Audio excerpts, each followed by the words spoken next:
हाय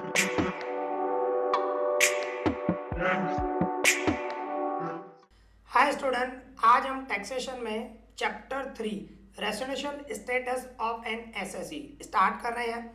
सबसे पहले हम समझें एसएससी। एसएससी क्या होता है? Tax payer. जो टैक्स पे करता है उसको एसएससी कहते हैं। ठीक है, तो जो एसएससी है, जो टैक्स पेयर है, उसका सबसे पहले हमें रेसिडेंशियल स्टेटस जानना पड़ता है। उस हिसाब से उसको टैक्स लगती है। तो रेसिडेंशियल स्टेटस कितने होते हैं? 3 टाइप के होते हैं। ऑर्डिनरी रेसिडेंट, दूसरा होता है resident but not ordinary resident, and non residence of India, NRI. आपने सुना होगा NRI, non residence of India. Means क्या है? ये रेसिडेंशियल स्टेटस हमें पहचानना है, रिकॉग्नाइज करना है, उस हिसाब से उसको टैक्स लगती है। तो इस चैप्टर में यही है कि जो एसएससी है उसका रेसिडेंशियल स्टेटस क्या है वो हमें जानना है। उसके लिए कुछ कंडीशन है, उस कंडीशन को हमें देखना पड़ता है और उसके बाद ही हम पहचान पाते हैं कि उसका रेसिडेंशियल स्टेटस क्या है। अभी कंडीशन कौन सी है वो समझें। देखो, कंडीशंस होती हैं, आप देखो कंडीशंस। ठीक है, अभी जो कंडीशन होती है ना, सबसे पहले होती है बेसिक कंडीशन। अभी बेसिक कंडीशन क्या होती है? हैज़ ही शी, कोई भी हो, टैक्स पेयर कोई भी हो सकता है। ठीक है, तो has he she stayed in India. भाई जिसका भी आप रेसिडेंशियल स्टेटस जानना चाहते हो तो क्या वो इंडिया में रह रहे हैं at least 182 days during previous year. देखो प्रीवियस ईयर, अभी हमारा प्रीवियस ईयर कौन सा है? हमारा प्रीवियस ईयर है 2021-22, ये हमारा प्रीवियस ईयर है। और हमारा असेसमेंट ईयर कौन सा है?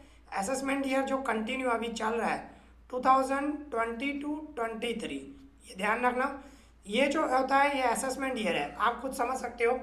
जो प्रीवियस ईयर होता है, अगर जो आपने देखो कुछ भी इनकम कमा लिया, कुछ भी आपने प्रॉफिट कमा लिया, तो उसकी टैक्स जो लगेगी वो क्या होगी? मतलब लास्ट ईयर में जो कमाया होगा इस साल टैक्स लगेगी। सीधी सीधी बात है ना, लास्ट ईयर का जो भी प्रॉफिट और लॉस होगा उस पर ही टैक्स लगती है।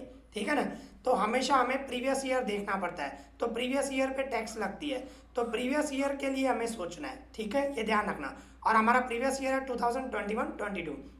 फिर क्या बताना है, मतलब कंडीशन समझे। देखो जिसका भी आप रेसिडेंशियल स्टेटस जानना चाहते हो, क्या वो इंडिया में है कितने दिन? 182 डेज, वो भी एटलीस्ट मतलब कम से कम 182 डेज हो या उससे ज़्यादा हो वो चलेगा, पर 182 कम से कम होना चाहिए। तो मिनिमम 182 डेज है कि नहीं, सबसे पहले वो सोचो। अगर जो यस आ गया, अगर जो आ जाता है यस, हाँ भाई वो प्रीवियस ईयर में 182 डेज है, तो ये 2 कंडीशन आपको नहीं देखनी है। देखो ये बेसिक कंडीशन है ना, एक ही अगर जो ये यस हो जाती है ना, तो और में 2 कंडीशन और है वो नहीं देखनी है। पर अगर जो सपोज करो ये नो हो रहा है, भाई 182 डेज नहीं हो रहा है, तो आपको ये 2 कंडीशन देखनी पड़ेगी। ठीक है, ये बेसिक में ही आती है, ध्यान रखना। बेसिक कंडीशन में has he she stay in India at least 60 days during previous year. भाई 60 डेज अगर जो है कि नहीं है प्रीवियस ईयर में, प्रीवियस ईयर हमारा 2021-22, तो 60 डेज है कि नहीं, पहले ये अगर जो ये यस हो जाए तो ये भी देखनी है। Has he she stay in India at least 365 days during 4 year preceding previous year, मतलब प्रीवियस ईयर को छोड़ के पीछे 4 साल। देखो ये हमारा प्रीवियस ईयर है 2021-22, तो उसके पीछे 4 साल कौन से होंगे? इस तरह होंगे, 2021 इस तरह हुआ, फिर 2019-20 हुआ, फिर 2018-19 हुआ, इसके बाद 2017-18 हुआ। तो कहने का मतलब ये पीछे के जो 4 साल है उसमें 365 डेज है कि नहीं है। प्रीसीडिंग प्रीवियस ईयर बोल रहा है, प्रीसीडिंग प्रीवियस ईयर मतलब प्रीवियस ईयर को छोड़ के पीछे के 4 साल, उसमें देखना 365 डेज है कि नहीं। ठीक है, ये ध्यान रखना। बेसिक कंडीशन जो है ना वो एक ही है। अगर जो ऊपर येस हो जाती है, ये 182 डेज येस हो जाती है, तो आपको ये दोनों नहीं देखनी है। पर अगर जो ऊपर नो आ रहा है तो ही ये नीचे जाना है। ठीक है, 60 डेज देखना है और 365 डेज देखना है। अगर जो ये दोनों येस हो गई तो बेसिक कंडीशन येस है। ऐसे ये दोनों साथ में येस होनी चाहिए, या ऊपर वाली हो गई तो फिर नीचे वाली 2 कंडीशन हमें देखनी नहीं है। पर एक और कंडीशन है, क्या है? अगर जो यहाँ पे देखो मैंने नोट लिखा है फॉर इंडियन सिटीजन, अगर जो इंडियन सिटीजन है तो उसके लिए 182 days is compulsory in basic condition. Basic condition में 182 डेज कंपल्सरी है। अगर जो इंडियन सिटीजन है, भाई आप सपोज करो कमाने के लिए इंडिया से बाहर जा रहे हो, तो आपको 182 डेज देखना है यस हो रहा है कि नहीं हो रहा है। अगर जो नहीं हुआ तो आप एनआरआई हो जाओगे, नॉन रेसिडेंस ऑफ इंडिया हो जाओगे। प्रीवियस ईयर में कंपल इंडियन सिटीजन के लिए, ठीक है, इंडियन सिटीजन के लिए 182 देखने हैं, ये दोनों कंडीशन नहीं देखनी है, ये ध्यान रखना, ठीक है। और बेसिक कंडीशन एक ही है, ठीक है, मैं बता रहा हूँ फिर से। अगर जो ये ऊपर वाली 182 डेज येस हो जाती है तो हमें ये नीचे की और वाली दोनों कंडीशन नहीं देखनी है। पर अगर जो ये ऊपर वाली नो हो रही है, 182 डेज नो हो रही है, तो नीचे वाली ये दोनों देखनी है। ये दोनों येस होंगी तो ही आगे सम होगा। फिर देखना है एडिशनल कंडीशन, दो और कंडीशन है एडिशनल में, दो है। First number, has he she stay in India at least 2 years out of 10 previous year preceding previous year. देखो प्रीसीडिंग प्रीवियस ईयर बोल रहा है, मतलब प्रीवियस ईयर को छोड़ के पीछे के 10 साल, ध्यान रखना, पीछे के 10 साल, उस 10 साल में से 2 years, आप 2 साल इंडिया में हो कि नहीं वो देखना है। तो पीछे के 2 साल, देखो ये कंडीशन ऐसी है, 2 years बोल रहा है ना।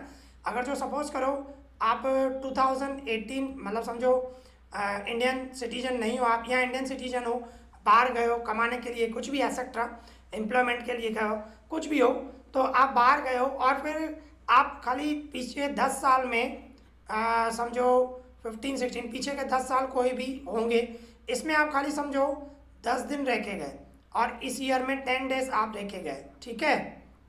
और ये ईयर में आप ओनली 1 डे, एक दिन के लिए आ रहे हो, तो भी ये कंडीशन येस होती है, ध्यान रखना।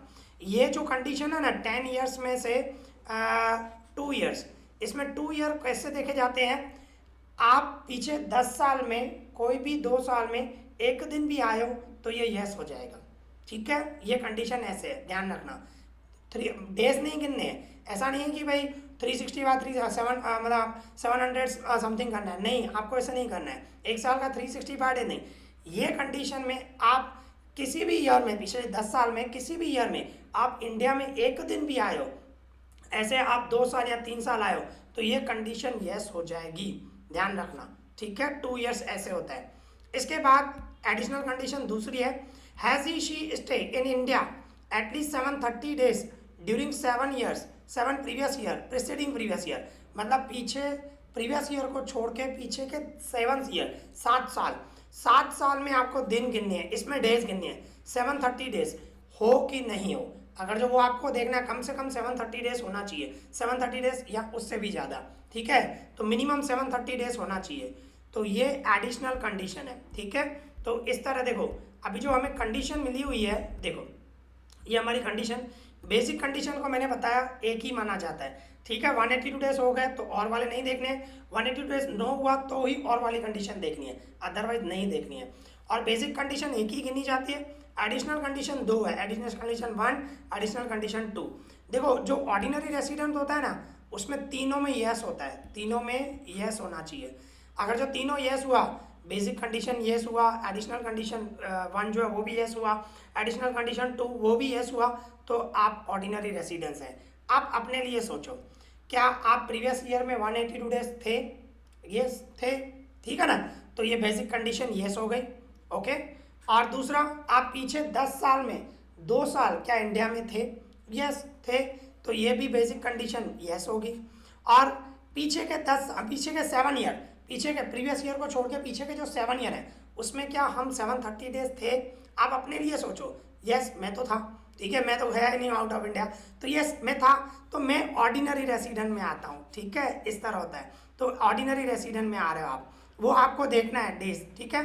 और दूसरा होता है resident but not ordinary resident, वो क्या होता है, बेसिक कंडीशन येस हो, बेसिक कंडीशन येस हो, कोई भी हो, 182 डेज या और वाली जो भी हो, बेसिक कंडीशन येस हो, और एडिशनल कंडीशन में से कोई भी एक येस हो, दूसरी नो हो, या दोनों नो हो, तो भी वो resident but not ordinary resident हो जाएगा। मतलब बेसिक येस हो, एडिशनल में से कोई भी एक या दोनों नो हो गई, तो क्या होगा कि आप रेसिडेंट हो but not ordinary resident, ordinary में नहीं आओगे आप, इस तरह। दूसरा होता है non residence of India, NRI.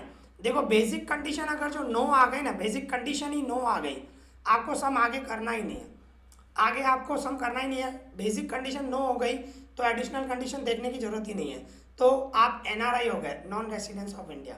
ये ध्यान रखना, अगर जो बेसिक कंडीशन नो हो गई तो ठीक है, तो एनआरआई हो जाओगे। तो ये आपको पहले कंडीशन लिख लो, फिर इस टाइप का सम करेंगे हम, ठीक है ना। तो ये ध्यान रखना, और इंडियन सिटीजन के लिए ये ध्यान रखना 182 डेज कंपलसरी है, ठीक है। तो अभी हम इस टाइप का एक सम स्टार्ट करते हैं, ओके। अभी हमारे पास क्वेश्चन नंबर फर्स्ट है, तो देखो उसकी मीनिंग समझे। देखो क्या बता रहा है question number first, Shri Jagirdar is an Indian citizen. देखो इंडियन सिटीजन बता रहा है, इंडियन सिटीजन बता रहा है मतलब प्रीवियस ईयर में 182 डेज कंपलसरी होना चाहिए। अगर जो नहीं हो गए तो एनआरआई हो जाएगा, नॉन रेसिडेंस ऑफ इंडिया, क्योंकि बेसिक कंडीशन नो हुई तो एडिशनल देखने की जरूरत ही नहीं है, ठीक है। ये मैंने आपको बताया, तो ये ध्यान रखना। श्री जागीरदार जो है वो इंडियन सिटीजन है। फिर आगे क्या बता रहा है, ही वेंट टू यूएसए, वो यूएसए जा रहा है फॉर टेकिंग एम्प्लॉयमेंट, भाई वहाँ पे एम्प्लॉयमेंट सर्विस करने के लिए जा रहा है। ऑन 15 अप्रैल 2021 को जा रहा है, प्रीवियस ईयर में ही जा रहा है, देखो आप 15 अप्रैल को जा रहा है। एंड हमारा प्रीवियस ईयर कौन सा है, हमारा प्रीवियस ईयर है 2021, सॉरी जस्ट अ मिनट, 2021-22।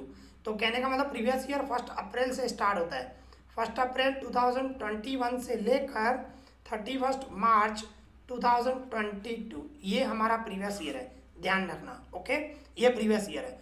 तो बोल रहा है 15 अप्रैल 2021 को गया एंड रिटर्न टू इंडिया, और वो इंडिया में वापस आ रहा है कब, ऑन 2 नवंबर 2021, प्रीवियस ईयर में ही आ रहा है, 2 नवंबर को आ रहा है, ठीक है। Determine residential status of Shri Jagirdar for assessment year 2022-23, ये हमारा असेसमेंट ईयर, ठीक है, जो चल रहा है करंट ईयर। तो 2022-23 ये हमारा असेसमेंट ईयर है और ये हमारा प्रीवियस ईयर है, ठीक है। तो ये गया है 15 अप्रैल को और 2 नवंबर को रिटर्न आ रहा है। तो सबसे पहले हम प्रीवियस ईयर में डेज गिनेंगे।